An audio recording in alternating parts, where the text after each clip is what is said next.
Afternoon, students. I am Sanjay Kumar Sinha, Assistant Professor of BCA Department from Mahila College, Chaibasa. Last class of BCA 6th semester in paper Data Mining and Warehousing, 7th video lecture, we had discussed the data warehouse environment chapter and different topics. And today I am continuing last chapter, the data warehouse environment. And today we will read exploration and data mining, living sample database, partitioning as a design approach, and structuring data in the data warehouse. And today this is 8th lecture. Okay. First of all, exploration and data mining. The granular data found in the data warehouse supports more than data marts. Last chapter में हम लोगों ने ग्रेनुलरिटी एक chapter पढ़ा था, topic पढ़ा था. तो यहाँ देखिए जस्ट उसके बाद हम लोग ये टॉपिक पढ़ना है, the exploration and data mining. मतलब जो data, the granular data found in the data warehouse supports more than data marts. कहता है कि जो हम लोग ग्रेनुलरिटी के हिसाब से, मतलब जो अलग अलग डिटेल्स में जब डेटा हमको मिलते हैं डेटा वेयरहाउस से, तो वो डेटा मार्ट को काफ़ी सपोर्ट करते हैं. डेटा मार्ट जहाँ मतलब जहाँ स्टोरेज होता है डेटा का, उसको काफ़ी सपोर्ट करते हैं.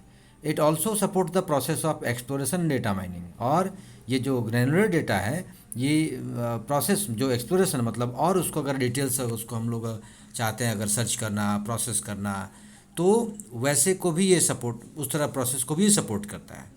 और डेटा माइनिंग तो सपोर्ट करता ही करता है. Exploration and data mining take masses of detailed historical data and examine it for previously unknown patterns of business activity. Exploration और data mining जो है, ये डिटेल्स में पूरा जो पहले का जो डेटा, हिस्टोरिकल डेटा है, फिर उसको पहले जो मान लें कि बहुत सारे पैटर्न जो हम लोग नहीं सर्च कर पाए, ये सारे एक्टिविटीज़ को ये पूरा डिटेल्स जो है, इसको हम लोग रिसर्च इसके थ्रू हम लोग प्रोसेस कर सकते हैं. The data warehouse contains a very useful source of data for the explorer or data miner. Data warehouse में जो भी हमारे डेटा के सोर्सेज होते हैं, जो डेटा हमारे स्टोरेज होते हैं, उस पूरे एक्सप्लोरर और डेटा माइनर को ढूंढने में बहुत मदद करते हैं. The data found in the data warehouse is cleansed, integrated, organised and the data is historical. तो जो ये डेटा जो डेटा वेयरहाउस में जो हम मिलते हैं, वो सारे इंटीग्रेट मतलब सब एक साथ सब कंबाइंड होते हैं, ऑर्गेनाइज्ड होते हैं, क्लींस्ड होते हैं, एकदम क्लियर होते हैं, एंड डेटा इज़ हिस्टोरिकल. और सारे पहले जितना डेटा स्टोरेज होगा वो सब एक दूसरे से कनेक्टेड होंगे. This foundation is precisely what the data miner and the explorer need in order to start the exploration data mining activity. अब यहाँ से हम लोग ये आगे देखना होता है कि डेटा माइनर जो होता है या एक्सप्लोरर जो इसको डेटा पूरा एक्सप्लोर करना है, जिसको पूरा डिटेल्स उसको स्टडी करना है या जानना है या एक्सेस करना है, तो किस तरह का मतलब यहाँ से स्टार्ट करना है और कैसा एक्टिविटी करना चाहता है डेटा माइनिंग का प्रोसेस में, तो यहाँ से वो शुरू कर सकता है. It is not worthy that while the data warehouse provides an excellent source of data for the minor and the explorer. कहता है कि ये भी देखने योग्य है, जानने योग्य है कि द डेटा वेयरहाउस ये जो है माइनर के डेटा माइनर के लिए और एक्सप्लोरर के लिए सबसे बढ़िया डेटा का सोर्सेज अगर चाहिए, एक्सलेंट हमारे पास वो सारा डेटा वेयरहाउस में सारा स्टोरेज रहता है जहाँ से हम डेटा को एक्सेस कर सकते हैं. The data warehouse is often not only source.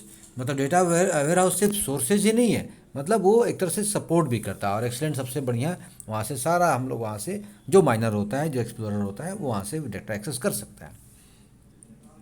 External data and other data can be freely mixed with data warehouse data in the course of doing exploration and mining. जो भी other data या बाहर से data जो हम लोग ले रहे हैं, वो भी हम लोग उसके साथ मिक्स कर सकते हैं, मतलब डेटा वेयरहाउस डेटा के साथ में. जब हम लोग एक्सप्लोर और माइनिंग करते हैं, उस दौरान हम लोग जो डेटा वेयरहाउस में ऑलरेडी जो स्टोरेज डेटा हमारे पास है, उसमें हम लोग बाहर से डेटा को भी वहाँ मिक्स करके हम लोग यूज कर सकते हैं. तो ये एक टॉपिक था एक्सप्लोरेशन डेटा माइनिंग. अब है जो नेक्स्ट टॉपिक, इसमें है लिविंग सैम्पल डेटाबेस.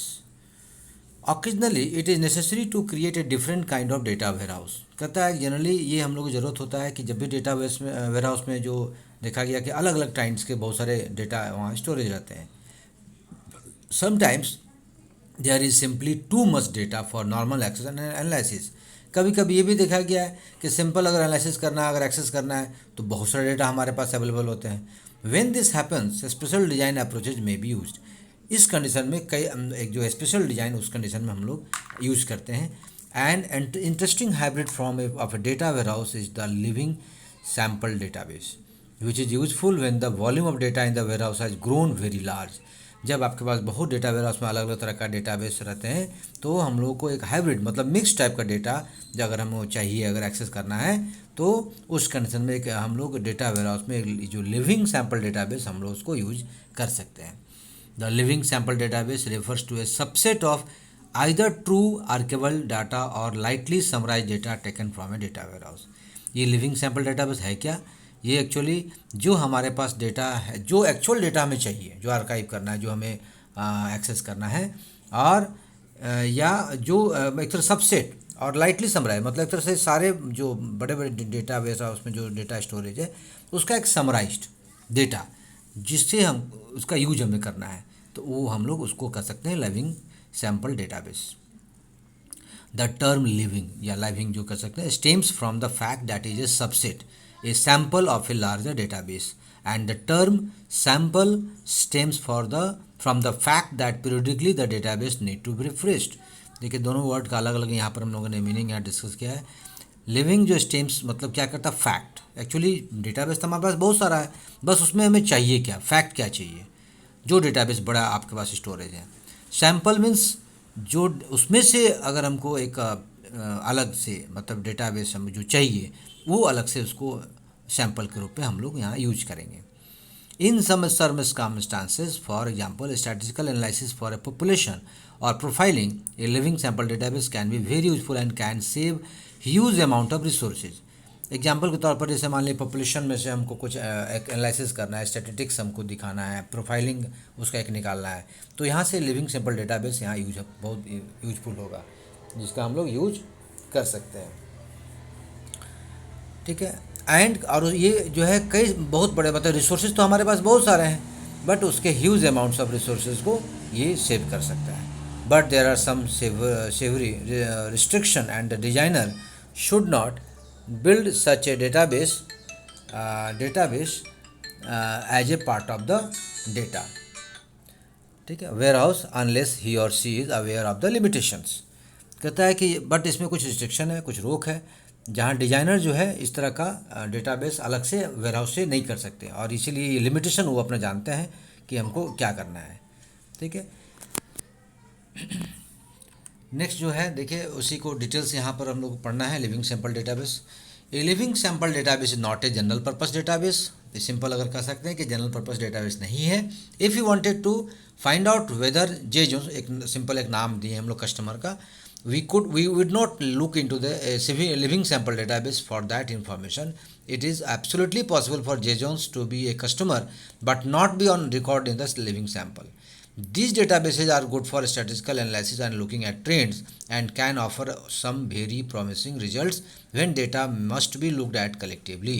मतलब सिंपल है कि यहाँ पर हम लोग अगर कोई कस्टमर है और वो डेटाबेस से इन्फॉर्मेशन चाहिए तो वो एक मतलब उसका उस रिकॉर्ड चूँकि लिविंग सैंपल के रूप में रिकॉर्ड वो नहीं रिस्टोर कर सकता है। और तो इस तरह से अगर हम लोग इसी ट्रेंड में अगर हम लोग चाहते हैं कि डेटा अगर एक कलेक्टिवली एक जमा करके एक स्टैटिस्टिकल एनालिसिस के लिए अगर कोई भी यूज़र को चाहिए तो यहाँ पर हम लोग एक सैम्पल डेटाबेस के रूप में हम लोग यहाँ से इसको कलेक्ट करके और डेटा को स्टोरेज करने का हम लोग प्रोसेस करेंगे। They are not at all useful for dealing with individual records of data. चूँकि बहुत सारे डेटा जो डेटा स्टोरेज जो हमारे डेटा वेयरहाउस में होता है तो सारे रिकॉर्ड तो हमारे यूजफुल के लिए है नहीं। One of the important aspect of the building A living sample database how the data is loaded which determine the amount of data in the database and how random the data will be. कहता है कि ये जो living sample database को create करना ये बहुत important part है कि इसमें ये हम लोग ये प्रोसेस करना है कि डेटा कैसे लोड किया गया है, कौन डिटरमाइन कर रहा है, मतलब कितना डेटा वहाँ लोड करना है डेटाबेस में, और हाउ रैंडम द डेटा, और कितना आसानी से जल्दी से मतलब उसको हम लोग डेटा को एक्सेस कर सकते हैं। Consider how a living sample database is typically loaded, ये भी देखा गया कि किस तरह से उसको लोड किया गया है। एन एक्सट्रैक्ट और selection program rummages through a large database choosing every 100th और एवरी 1000th रिकॉर्ड। कहता है कि जब डेटा एक्सट्रैक्ट करते हैं या प्रोग्राम को सिलेक्ट करते हैं, बड़ा डेटाबेस हमारे पास जब होता है, क्योंकि वन जो कहते हैं ना 100th टाइम या 1000 रिकॉर्ड वहाँ पर जो है स्टोरेज होता है, तो वहाँ से डेटा एक्सट्रैक्ट करना बहुत इंपॉर्टेंट मैटर हो जाता है. The query that operates against this database then use 100th or 1000 the resources as a query that would operate directly against the full data warehouse. जो हमारे पास डेटा वेयर हाउस में मान लीजिए बहुत सारा डेटा स्टोरेज है, उसमें से अगर 100 टाइम्स या 100,000 जो रिसोर्सेज जो है हमारे पास, उससे क्वेरी मतलब कंडीशन के आधार पर अगर उस डेटाबेस को हम ऑपरेट करना चाहते हैं, तो ये बहुत इंपॉर्टेंट यहाँ पर रोल होता है जो हम लोग लिविंग सैम्पल डेटाबेस के रूप में.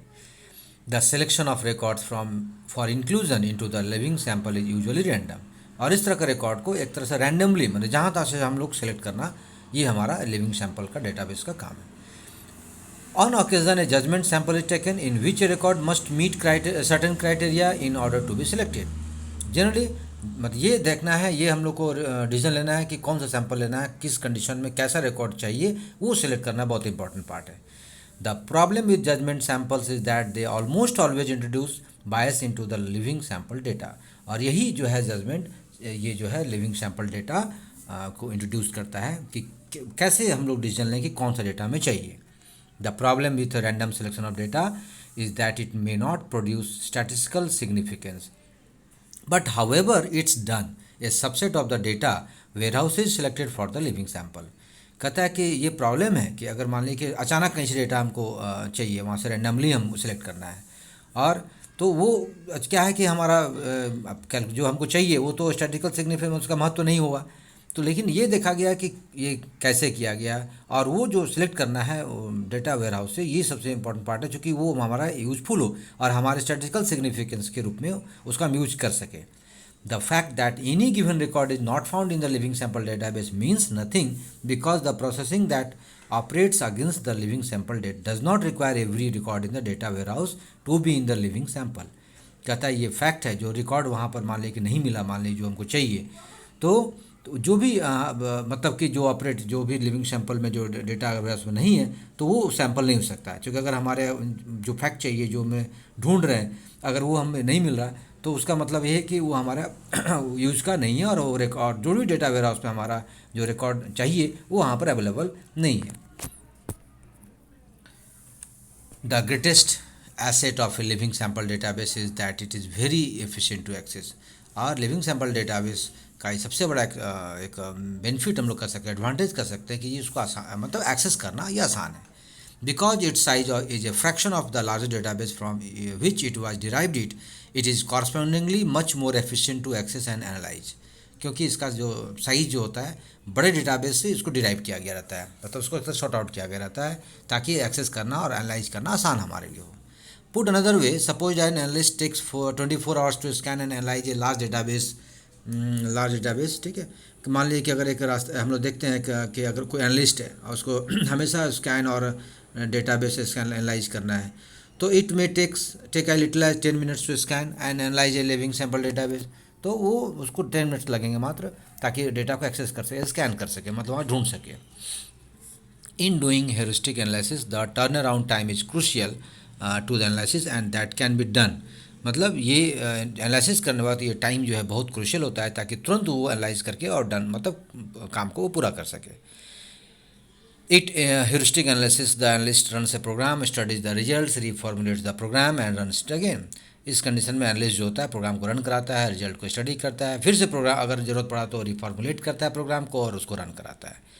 If it takes 24 hours to execute the program, the process of analysis and reformulation is greatly impaired, not to mention the resources required to the reformulation. कहता है कि मान लीजिए कि अगर उसको 24 घंटा अगर एग्जीक्यूट करना है प्रोग्राम को, तो ये प्रोसेस चलता रहेगा, एनालिसिस और रिफॉर्मुलेशन कंटिन्यू ये इसका यूज होता रहेगा. तो with a living sample database small enough to be scan in 10 minutes, the analyst can go through the iterative process very quickly. तो अगर लिविंग सैम्पल डेटाबेस हमारे पास अगर अवेलेबल है, तो जो एनालिस्ट होता है वो 10 मिनट्स में तुरंत इस प्रोसेस को रिपीट कर सकता है, बार बार रिपीट कर सकता है. In short, the productivity of the DSS decision support system जो बोलते हैं analyst depends on the speed of turning around the analysis being done. संक्षेप में कह सकते हैं कि जो डीएसएस एनालिस्ट होता है, जो डिसीजन सपोर्ट सिस्टम जो एनालिस्ट होते हैं, उसको ये सब काम करने में इसके थ्रू बहुत जल्दी से जल्दी और ज़्यादा से ज़्यादा प्रोडक्टिविटी वो कर सकता है, स्पीड में वो काम को कर सकता है। One argument claims that doing statistical analysis yield incorrect answers. हाँ, ये इसमें एक होता है कभी कभी कि इनकरेक्ट आंसर भी कभी कभी जल्दीबाजी में एनालिसिस के थ्रू निकल के आते हैं। For example, an analyst may run against a large file of 25 million records to determine that 56.7% of the drivers on the road are men. Using a living sample database, the analyst uses 25,000 records to determine that 55.9% of the drivers on the road are men। मतलब कभी कभी जैसे 25 million record में से determine करना कितना 56.7% drivers जो road पर हैं जो मेन है, मतलब पुरुष हैं। तो अब कभी कभी क्या होता है कि 25,000 रिकॉर्ड डिटरमाइन किया और उसमें वो 55.9% वो बताया कि ये इतने लोग मेन हैं। ऑन वन एनालिसिस है required vastly more resources than the other, yet the difference between the calculation is very small. कहता है कि जबकि बहुत बड़ा बड़ा रिसोर्सेज से ज़्यादा रिसोर्सेज जब हम लोग को उसके डिफरेंस में अगर देखा जाए तो कैलकुलेशन बहुत छोटा होता है इसका। Undoubtedly, the analysis against the large database was more accurate, but the cost of the accurately is exorbitant, especially in the face of heuristic processing, where iteration of processing are the norm। कहता है ये ज़रूर है कि analysis अगर बड़ा database से accurate जहाँ होता है वहाँ पर थोड़ा सा ये कॉस्टली होता है, ताकि जब हम लोग उसको इटरेशन बार बार रिपीटेशन प्रोसेसिंग करते हैं उस समय थोड़ा ये कॉस्टली हो जाता है, मतलब उसको टाइम टेकन लगता है थोड़ा। If very high degrees of accuracy are desired, मान लें कि अगर हमको एक्यूरेट एकदम बहुत ज़्यादा एक्यूरेट चाहिए, ये useful technique is to formulate the request and go through it the iterative processing on the living sample database in. उस कंडीशन में एक कोई टेक्निक जो फॉर्मुलेट चाहिए, जो रिक्वेस्ट कर लिया जाए ताकि उससे मतलब इटरेटिव प्रोसेसिंग हमारा एग्जैक्ट हो लिविंग सैम्पल डेटाबेस के through. In doing so, the DSS analyst quickly formulate the request. Then, after several iterations for of analysis have been done, when the request is understood, it is run one final time against the large database। उस condition में DSS जो analyst जो होता है तुरंत एक formulate करता है, रिक्वेस्ट करता है, और उसके चलते मैंने उसके कारण कई सारे इटरेशन जो है एनालिसिस कर पाता है, और वो एक फाइनली जो है लार्ज डाटाबेस के अगेंस्ट में एक फाइनल टाइम जो है एक अंडरस्टूड कर लेता है कि उस इतना देर में हमको ये सारा डेटा एक्सेस कर लेना है। Living sample data is just one more way of changing the level of granularity in the data warehouse to accommodate DSS processing.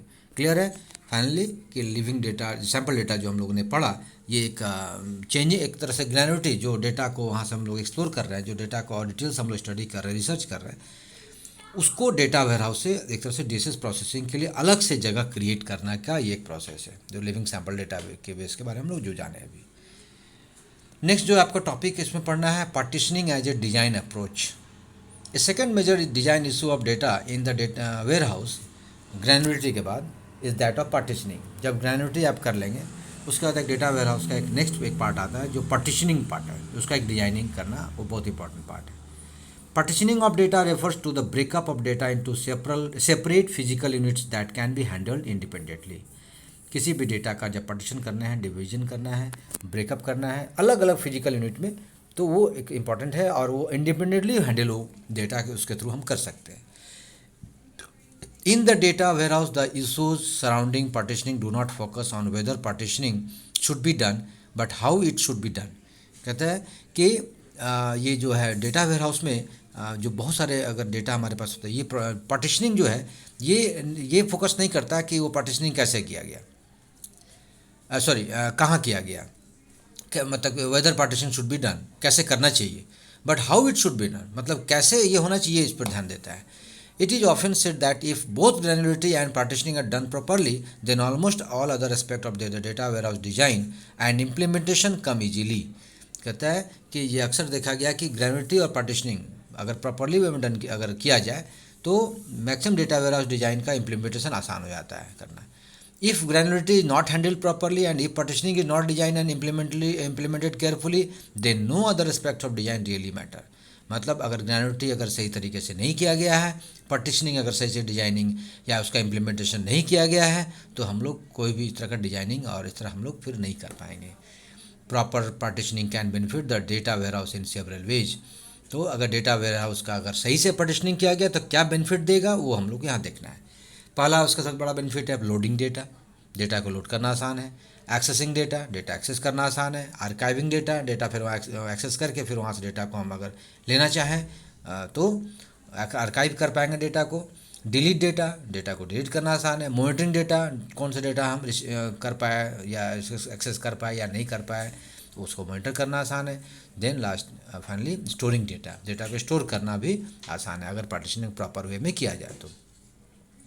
Partitioning data properly allows data to grow and to be managed. Clear है, data को partitioning करने से क्या होगा, data को हम grow आसानी से कर पाएंगे और मैनेज कर पाएंगे। Not partitioning data properly does not allow data to manage और टू ग्रो ग्रेसफुली। क्लियर है कि अगर हम सही से पार्टीशनिंग डेटा को नहीं करेंगे तो उसको मैनेज करना भी इतना आसान नहीं है। अब नेक्स्ट, चूँकि बार बार हम लोग बात कर रहे हैं कि पार्टीशनिंग, अभी हम लोगों ने देखा कि पार्टीशनिंग डिज़ाइन अप्रोच के लिए क्या क्या बेनिफिट है, but how we partition, how कैसे पार्टीशन करेंगे। In the data warehouse environment, the question is not whether current detailed data will be partitioned, but how current detailed data will be partitioned. Clear है कि data warehouse environment में ये question matter नहीं करता है कि किस डेटा को पार्टीशन किया गया करना है या किया जाएगा, बल्कि ये देखना है कि कैसे करना है पार्टीशन उसको, जो हमारा डेटा है, करंट डिटेल डेटा है। The purpose of partitioning of current detail data is to break data up into small manageable physical unit. Clear है, पार्टीशनिंग का पर्पस क्या है, जो डेटा हमारे पास है डिटेल डेटा, उसको छोटे छोटे पार्ट में फिजिकली उसको अलग से बांटना और ताकि उसको मैनेज करना आसान हो जाए। Why is this so important, ये भी एक क्वेश्चन है, क्यों जरूरी है इसको। The operations staff and the designer have more flexibility in managing small physical units of data than large ones. Clear है कि जब जो ऑपरेशन स्टाफ जो इसको मैनेज करते हैं, जो डिजाइनर इसको मैनेज करते हैं, उसको अगर छोटे छोटे फिजिकल यूनिट में बांट दिया जाए तो बड़े बड़े जो यूनिट है, जो डेटाबेस हमारे हैं, वहाँ से मैनेज करना आसान हो जाएगा। Following are some of the task that cannot easily be performed when data resides in large physical unit. मतलब अगर बड़े बड़े फिजिकल यूनिट में डेटा आपके पास स्टोर है तो ये कुछ वर्क है जो यहाँ हम लोगों ने डिस्कस कर रहे हैं, जो वो सब टास्क को वो पूरा नहीं कर पाते हैं, कंप्लीट परफॉर्मेंस नहीं दे पाते हैं। पहला क्या नहीं कर पाते हैं, रीस्ट्रक्चरिंग। अगर मान लें हमको रीस्ट्रक्चरिंग करना पड़े तो उस कंडीशन में हम लोग बड़े बड़े यूनिट से नहीं कर पाएंगे। इंडेक्सिंग, इसको इंडेक्स करना। सीक्वेंशियल स्कैनिंग, अगर जरूरत पड़ गया तो। Reorganisation, recovery and monitoring. तो ये सारे जो है अगर हम लोग उसको पार्टीशनिंग करेंगे तो ये सारे एक प्रॉब्लम को हम लोग सॉर्ट आउट और सॉल्व हम लोग कर सकते हैं। In short, one of the essence of the data warehouse is the flexible access of data. मतलब इस शॉर्ट संक्षेप में कहा जाए कि जितना भी हम लोगों ने ऊपर देखा, ये अगर किया जाए तो ये अगर सुलझाना है, सॉल्व करना है तो आसानी से डेटा हम एक्सेस कर सकते हैं और फ्लेक्सिबल हम लोग कर सकते हैं डेटा वेयरहाउस के through. Large masses of data defeat much of the purpose of the data warehouse. बहुत ज़्यादा डेटा अगर आपके पास है तो वो आपका प्रॉब्लम, जो पर्पस जो आपका है, वो डेटा वेयरहाउस से सॉल्व नहीं कर सकता है। Therefore all current detail data warehouse data will be partition. तो इसीलिए जो भी डेटा वेयरहाउस में डेटा आपका डिटेल है उसको पार्टीशन जरूर करना चाहिए। Data is partition when data of A like structure is divided into more than one physical unit data. Clear है, जब पार्टीशन हम लोग करेंगे तो एक से ज़्यादा फिजिकल यूनिट डेटा का आपका क्रिएट हो जाएगा, कई सारे स्ट्रक्चर बन जाएंगे, डिवीजन में डिवाइड हो जाएंगे। In addition, any given unit of data belongs to one and only one partition. तो इस तरह से देखा जाए तो जितना यूनिट हमारा डेटा रहेगा उसका एक या एक से ज़्यादा भी पार्टीशन हो सकता है। Data can be divided by many criteria. जैसे डेटा को हम लोग डिवाइड अलग अलग रूप से भी हम लोग कर सकते हैं, जैसे बाय डेट, ठीक है, डेट वाइज कर दिए, या बाय लाइन ऑफ बिजनेस, अलग अलग मान लीजिए कि बिजनेस का लाइन अलग अलग है, उस तरह से कर दिया जाए। ज्योग्राफिकल भी हम लोग कर सकते हैं, ऑर्गेनाइजेशनल यूनिट के रूप में भी अलग अलग हम लोग कर सकते हैं, by all of the above, या फिर सभी के द्वारा भी हम लोग डिवीजन कर सकते हैं। The choice for partitioning data are strictly up to developer. और ये डिपेंड करता है डेवलपर कि उसका क्या चॉइस है, किस तरह से वो करना चाहता है। In the data warehouse environment, however, it is almost mandatory that one of the criteria for partitioning be one by date. तो ये देखा जाता है कि जो डेटा वेयरहाउस इन्वायरमेंट है, डेवलपर जो है उसको चॉइस कैसे, और वो मैंडेटरी होता है कंडीशन की, किस कंडीशन के आधार पर, माने डेट के आधार पर कर रहा है तो वहाँ पर क्यों ज़रूरत है डेट के आधार पर करना है। ये भी सब इसका मतलब डेटा वेयरहाउस इन्वायरमेंट में डेवलपर के लिए स्ट्रिक्टली वे में इसको मतलब कि मैंडेटरी है ताकि उसको मेंटेन कर सके। एक एग्जांपल हम लोगों ने लिया है यहाँ लाइफ इंश्योरेंस कंपनी कि देखिए अगर उस डेटा को पार्टीशन करना चाहता है तो कैसे करेगा। क्लियर है। And as an example of how a life insurance company में choose to partition a data, consider the following physical units of data. देखिए जैसे यहाँ पर अलग अलग पार्टीशन किया गया। 2000 हेल्थ क्लेम, जैसे ईयर वाइज हमने यहाँ पर डिस्प्ले किया है। जैसे 2000 हेल्थ क्लेम में कितना क्लेम किया गया 2000 में, फिर 1 में, फिर 2 में, तो इस तरह ईयर वाइज इसको हेल्थ क्लेम के रूप में अलग से पार्टीशन कर लिया जाए। फिर 99 में कैसे लाइफ क्लेम लोग कितना किया, 2000 में लाइफ क्लेम कितना किया गया, 2001 में लाइफ क्लेम कितना किया गया, एंड 2002 में लाइफ क्लेम्स कितना किया गया। तो लाइफ क्लेम्स के हिसाब से भी अलग अलग पार्टीशन किया गया। फिर 2001 2002 कैजुअलिटी क्लेम्स के रूप में कितना। तो इस तरह ईयर वाइज अलग अलग जो डेटा का जो अलग अलग क्लेम्स है तो उसके अकॉर्डिंग भी यहाँ लाइफ इंश्योरेंस कंपनी अलग अलग उसको पार्टीशन कर सकता है। The insurance company has use two criteria of date that is year and type of claim to partition the data. Clear है। ईयर वाइज देखा और type of claim. Partitioning can be done in many ways. One of the major issues facing the data warehouse developer is whether partition at the system level or at the application level. ये भी है देखना है, बहुत important issue है कि जो developer होते हैं डेटा वेयरहाउस के उसको किस लेवल से पार्टीशन करना है, कि सिस्टम लेवल से करना है या एप्लीकेशन लेवल से करना है। Partitioning at the system level is a function of the DBMS and the operating system to some extent. Clear है। DBMS का एक पार्ट है, ये सिस्टम लेवल से अगर फंक्शन करना है तो पार्टीशनिंग भी उसका जो है DBMS का एक पार्ट है, और अगर ऑपरेट करना है तो आगे चूँकि ऑपरेटिंग सिस्टम का फिर यूज हो जाता है कि किस तरह से उसको ऑपरेट करना है।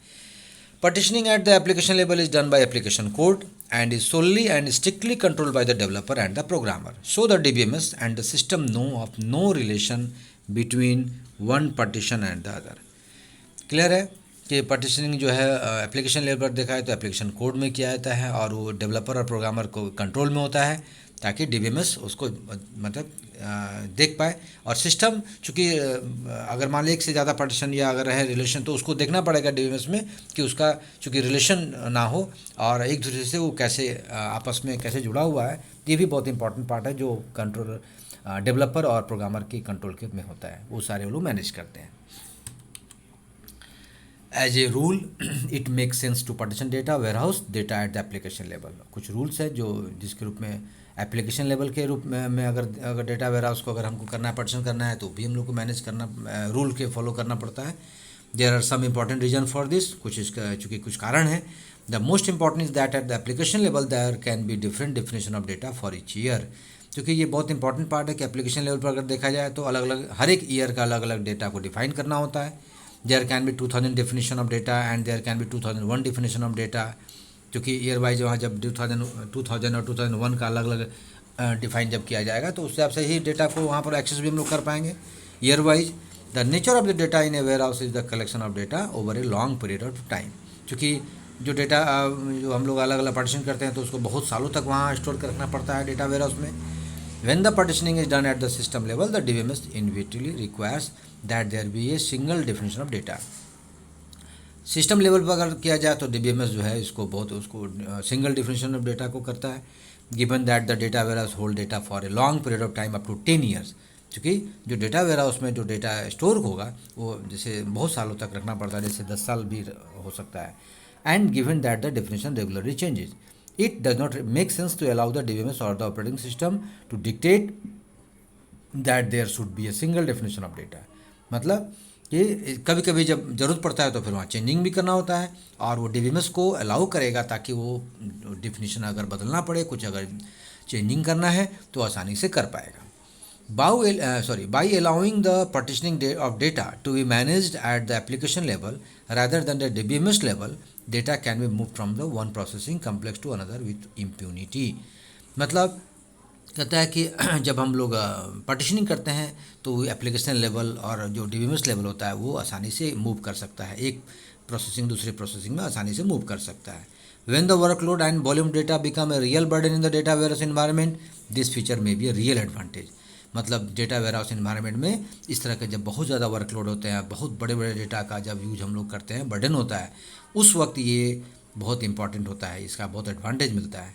The acid test for the partitioning of data is to ask the question, can an index be added to a partition with no discriminable interruption to other operation. ये जब टेस्टिंग जब चलता है डेटा का, जब वहाँ पर एनालिसिस होता है, जहाँ टेस्ट हम लोग करते हैं तो वहाँ एक क्वेश्चन होता है क्या उसमें हम लोग अलग अलग काम के लिए अलग अलग उसको, ताकि कोई तरह का बाधा ना आए, वहाँ पर इंटरप्शन नहीं हो, तो अलग अलग उसको इंडेक्स के रूप में पार्टीशन किया जाए। If an index can be added at will then the partition is fine enough. अगर उसमें अगर इंडेक्सिंग कर दिया जाए, जोड़ दिया जाए, तो और बढ़िया पार्टीशन हो जाएगा।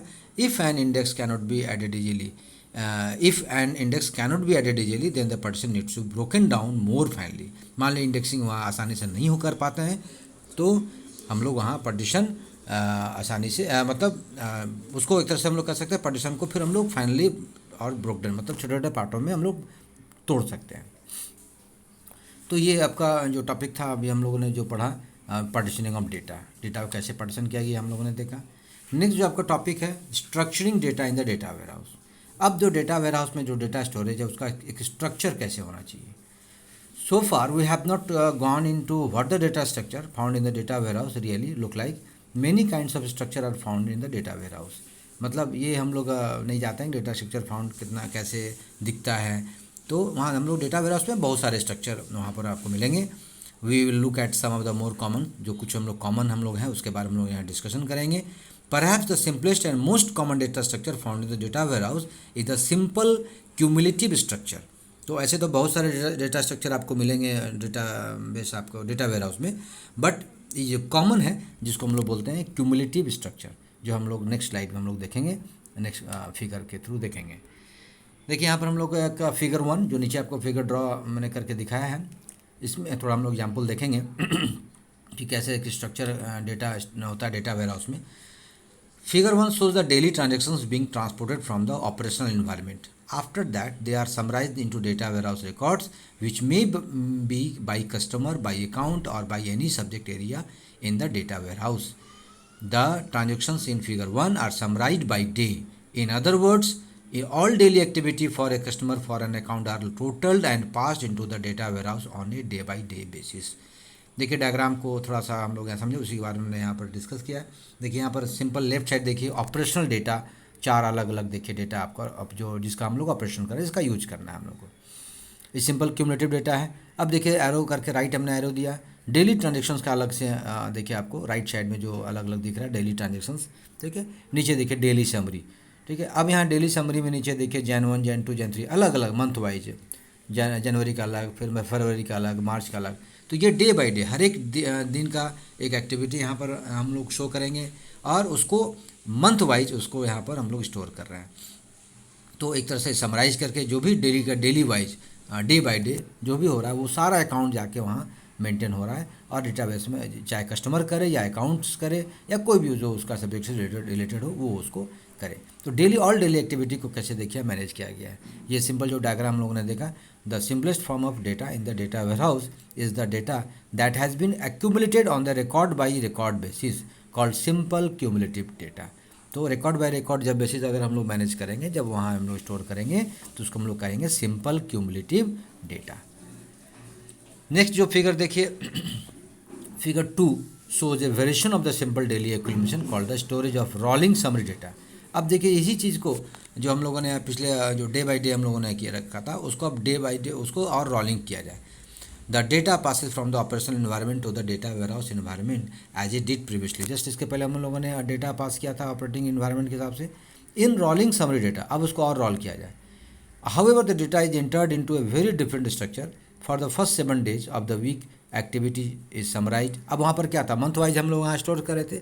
अब देखिए यहाँ पर गौर करिए, नीचे डिफरेंस आपको मिल रहा है। डे 1 डे 2 डे 3 से लेकर डे 7, तो एक सप्ताह का अलग अलग पूरा वीक का 7 डेज का हम लोग यहाँ समराइज कर रहे हैं डेली स्लॉट के रूप में।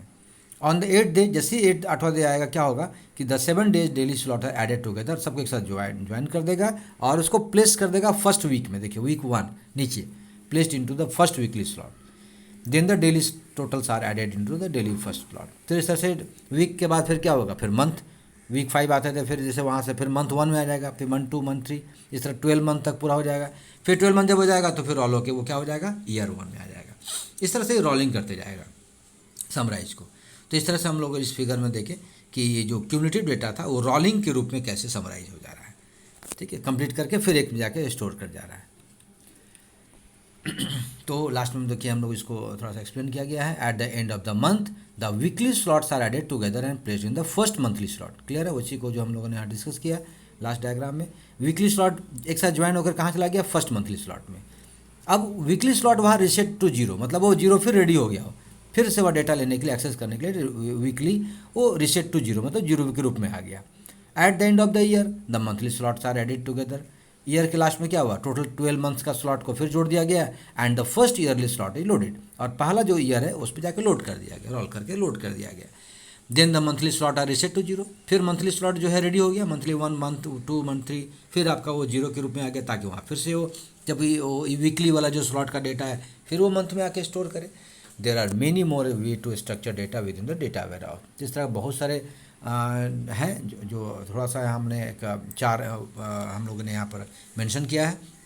मोस्ट जिसको कॉमन कर सकते हैं, सिंपल क्यूमुलेटिव जो हम लोगों ने देखा, रोलिंग समरी जो हम लोगों ने देखा, सिंपल डायरेक्ट भी एक है और एक कंटिन्यूअस, ठीक है। इसको भी आप अगर चाहें तो इसको आप एक्सप्लेन पढ़ सकते हैं। At the key level data warehouse keys are inevitably compounded keys, there are 2 compelling reason for this. और अगर की लेवल से देखा जाए तो इसको 2 तरीके से इसको हम लोग कंपेयर कर सकते हैं, कारण से डेट से ईयर, फिर ईयर से मंथ, ईयर और ऑब्लिक मंथ और day and so on is almost always a part of the की। मतलब जो जिस तरीके से हम लोग इसको अलग तरीके से जो हम लोगों ने यहाँ पर डिस्प्ले किया, जो स्ट्रक्चर किए, उसका एक तरह से ये पार्ट ऑफ की है। इस तरह से हम लोग उसको अलग अलग हम लोग स्ट्रक्चर बना सकते हैं। Because data warehouse data is partitioned, the different components of the partitioning show up as a part of the key. चूँकि डेटा वेयर हाउस होता है वो पार्टीशन किया जाता है और अलग अलग जो कंपोनेंट्स होता है तो वो इस की के रूप में उसको फिर से वो डिस्प्ले शो कर सके।